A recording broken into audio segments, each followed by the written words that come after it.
늑대의 복숭아, 악마의 열매라고 불린 식재료를 들어보셨나요? 16세기 유럽에서 독약의 원료로 사용되었던 맨드레이크를 닮았다고 하여 독초라고 불리며 많은 오해와 편견을 받았던 식재료가 있었으니 이 식재료의 정체는 무엇일까요?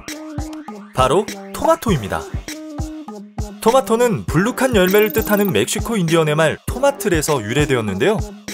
토마토는 700년쯤부터 남미의 페루, 에콰도르 지역에서 인디언들이 재배해 먹던 식재료로 콜럼버스가 신대륙을 발견한 이후에 유럽에 전파되었습니다. 처음 토마토를 접한 유럽인들은 신대륙에서 전해진 듣지도 보지도 못한 낯선 열매를 설레는 마음으로 바라봤는데요. 이는 당시 유럽인들이 토마토를 불렀던 이름에서 짐작할 수 있습니다. 이유인즉 유럽 최초로 토마토를 기록한 이탈리아 문헌에서는 토마토를 포모도로라고 불렀는데요. 이탈리아어로 포모는 열매 또는 사과, 도로는 황금으로 황금 열매를 뜻합니다. 그리스 로마 신화에 나오는 황금 사과를 연상케 하는 이름이니 상당히 긍정적이었는데 호기심은 곧 실망감으로 바뀌었습니다. 그 이유는 바로 토마토의 모습에 있었으니 토마토의 꽃과 줄기 잎이 맨드레이크라는 작물과 비슷하다는 이유 때문이었습니다. 당시 중북부 유럽에서는 마녀가 마법의 약으로 사람을 늑대인간으로 만든다고 믿는 루머가 있었고 이 마법의 약이 들어가는 맨드레이크를 닮았으니 토마토를 먹으면 죽는다는 속설까지 생기며 토마토를 꺼리게 된 것이죠. 이렇게 토마토를 늑대의 복숭아라고 부르게 된 배경에는 중세 유럽의 마녀 전설과 토마토에 대한 옛 유럽인의 편견이 담겨 있었습니다. 그리고 토마토가 오해받게 된 한 가지 이유가 더 있었는데요. 옛날에 유럽에서 사용했던 식기에서 문제가 비롯되었습니다. 18에서 19세기 유럽의 귀족 및 부유층들은 대부분 백납으로 된 나이프와 스푼, 접시 등을 사용했었는데요.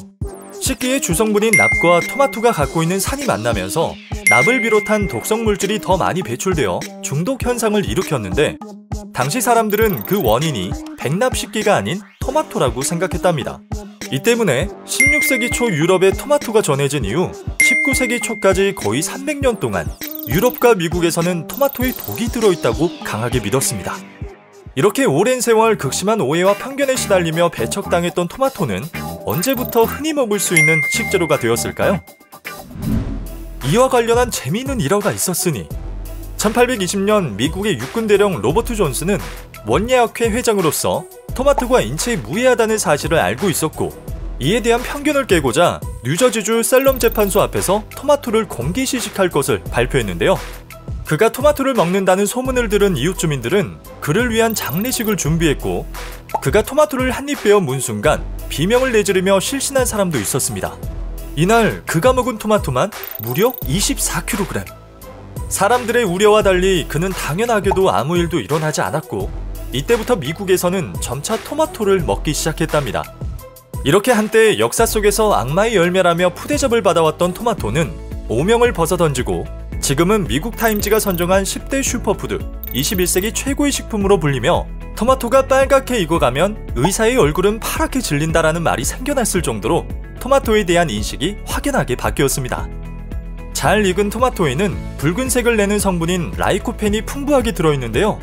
라이코펜은 강력한 항산화 작용을 하는 영양소로 노화 억제 및 항암 효과를 갖고 있으며 우리 몸의 면역 체계를 강화해줍니다.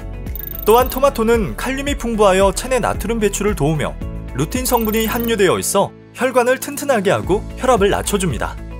그렇다면 어떤 토마토를 고르는 게 좋을까요? 토마토는 껍질이 탄력 있고 색깔이 짙은 것, 만져봤을 때 단단하고 묵직한 것을 고르는 것이 좋습니다.